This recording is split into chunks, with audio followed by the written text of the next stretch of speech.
বাজারে বাড়ছে সরবরাহ। বাজার পরিস্থিতি জানাতে বাগেরহাট, বগুড়া ও কুষ্টিয়া থেকে যুক্ত হচ্ছেন সহকর্মী এস সোহান, সঞ্জু রায় ও নাহিদ হাসান তিতাস। আমরা প্রথমেই যাচ্ছি বাগেরহাটে, সেখানে সহকর্মী আছেন সোহান। সোহান, আপনি জানাবেন যে বাজার পরিস্থিতি নিয়ন্ত্রণে এসেছে কিনা, দরদাম আসলে কেমন দেখছেন, আর কি মনে হচ্ছে নিত্যপণ্যের দাম কমেছে কিনা? বাগেরহাটে কিন্তু সব ধরনের সবজি এবং মাছের সরবরাহ বেড়েছে। সবজি এবং মাছের সরবরাহ বাড়ায় বাজারে এসব পণ্যের দর কিন্তু কিছুটা কমেছে।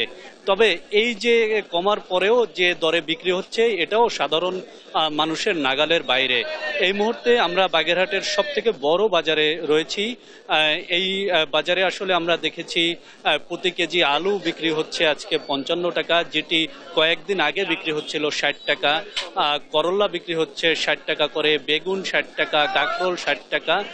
এছাড়া লাউ, চাল কুমড়ারও কিন্তু দাম কমেছে। প্রতি পিস লাউ বিক্রি হচ্ছে 40 থেকে 50 টাকা, যেটি আগে বিক্রি হচ্ছিল 70 থেকে 80 টাকা করে। চাল কুমড়ারও কিন্তু দাম কমেছে। প্রতি পিস চাল কুমড়া বিক্রি হচ্ছে 25 থেকে 30 টাকা করে। আমরা যদি অন্য তরকারির কথা বলি সেক্ষেত্রে কচুরমুখী বিক্রি হচ্ছে 60 থেকে 70 টাকা করে, কাঁকরোল বিক্রি হচ্ছে 60 টাকা, পটল 30 থেকে 35 টাকা, মিষ্টি কুমড়া বিক্রি হচ্ছে 25 থেকে 35 টাকা পর্যন্ত। এক কথায় বলা যায় যে সব ধরনের সবজির কিন্তু দাম কমেছে। আমরা যদি আপনাদেরকে একটু দেখাতে চাই, দেখেন বাজারে কিন্তু সব ধরনের সবজির সরবরাহ বেড়েছে। এছাড়া আমরা আপনাদেরকে মাছের বাজার যদি বলি, মাছের বাজারেও কিন্তু দাম কমেছে। প্রতি কেজি ইলিশ মাছ বিক্রি হচ্ছে 1200 থেকে 1400 টাকা করে। অন্যান্য মাছেরও কিন্তু দাম কমেছে। আসলে বাগেরহাটের বাজার দরের এই ছিল আমার কাছে সর্বশেষ। এই আমরা এখন চলে যাব বগুড়ার সঞ্জুর কাছে। সঞ্জুর কাছে আমরা জানবো বগুড়ার বাজার দরের সর্বশেষ পরিস্থিতি। সঞ্জু। সোহান, আপনাকে ধন্যবাদ। উত্তরের প্রাণকেন্দ্র বগুড়ায় গেল 5 আগস্টের পরে কিন্তু বেশ নাগালের মধ্যে এসেছিল সকল ধরনের সবজির দাম। যেহেতু বগুড়া সহ সারা দেশে পরিবহন সেক্টর থেকে শুরু করে সড়ক মহাসড়কের চাঁদাবাজি বন্ধ হয়েছে, হাটে যে বাড়তি ইজারা নেওয়া হতো সেই ইজারাগুলো বন্ধ হয়েছে। সেই জন্য কিন্তু হঠাৎ করেই এই সবজির জন্য বিখ্যাত এই জেলায় নাগালের মধ্যে কিন্তু মানুষজন পেয়েছে সবজি। প্রতিটা সবজিতেই কিন্তু গড়ে কমে গিয়েছিল 5 থেকে 10 টাকা, কোনোটাতে কমেছিল 20 টাকারও বেশি। কিন্তু গেল 2-3 দিনে বর্ষার কারণে আবারও কিন্তু চারা দিয়েছে সবজির দাম।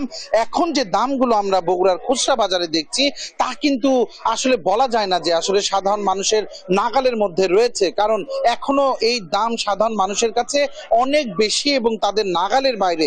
বগুড়ার বাজারে গোল যে আলু, পাখরি আলু বলে এই অঞ্চলে, তা কিন্তু এখনো বিক্রি হচ্ছে 65 টাকা কেজিতে। স্টিক আলু বিক্রি হচ্ছে 55। বেগুনের কেজি 5 আগস্টের পর নেমেছিল 40 টাকাতে, সেই বেগুন আবারও কেজিতে 30 টাকা বেড়ে বিক্রি হচ্ছে 70 টাকাতে। পটলের দামও বেড়েছে, কেজিতে 10 টাকা, বিক্রি হচ্ছে 40 টাকা। মরিচের কেজি কিন্তু সবচেয়ে কমেছিল 160 টাকা কেজিতে মরিচ, সেই মরিচ এখন বিক্রি হচ্ছে এই বাজারে 200 টাকা কেজিতে। শুধু তাই নয়, পেঁয়াজের কেজিও বেড়েছে, কেজিতে 10 থেকে 15 টাকা। আজকের বাজারে কিন্তু বিক্রি হচ্ছে 120 টাকা কেজিতে। একই রকম ভাবে কিন্তু বগুড়াতে সকল ধরনের নিত্য প্রয়োজনীয় যে দ্রব্যের বাজার তা কিন্তু এখনো ঊর্ধ্বমুখী এবং সাধারণ মানুষের যে প্রত্যাশা, এই সরকার যেহেতু ইতিবাচক পরিবর্তনে কাজ করছে, কোথায় সমস্যা সেই সমস্যা চিহ্নিত করে সাধারণ মানুষের নাগালের মধ্যে নিত্য প্রয়োজনীয় দ্রব্যের দামগুলো আনার জন্য তারা জোর দাবি জানিয়েছে। বগুড়াতে আজকে নিত্য প্রয়োজনীয় বাজার নিয়ে আমার কাছে এটি ছিল সর্বশেষ। আমরা বাজার পরিস্থিতির আরো খবর জানবো। সরাসরি চলে যাচ্ছি কুষ্টিয়াতে, সেখানে রয়েছে আমাদের সহকর্মী নাহিদ হাসান তিতাস। ধন্যবাদ সঞ্জু। আসলে বাজারে পণ্যের সরবরাহ স্বাভাবিক থাকলেও কিন্তু এখন পর্যন্ত স্বস্তি ফিরেনি, অর্থাৎ সব ধরনের পণ্যের দামই হচ্ছে চড়া দামি বাজারে বিক্রি হচ্ছে। আসলে বাজার মনিটরিং কর্মকর্তা এবং শিক্ষার্থীদের বাজার অভিযানের পরেও কিন্তু কোনো সুখবর মেলেনি। আমি রয়েছি কুষ্টিয়ার সবচেয়ে বড় খুচরা বাজার পৌর বাজারে। এই বাজারের যদি আমি আজকে বাজার দর জানাই, যেমন আলু কেজি প্রতি বিক্রি হচ্ছে 60 টাকা কেজি দরে এবং বেগুন বিক্রি হচ্ছে 60 টাকা কেজি দরে, পটল 30 টাকা কেজি দরে বিক্রি হচ্ছে এবং মরিচের দাম কেজিতে 20 টাকা বেড়েছে, বেড়ে 220 টাকা কেজি দরে বিক্রি হচ্ছে।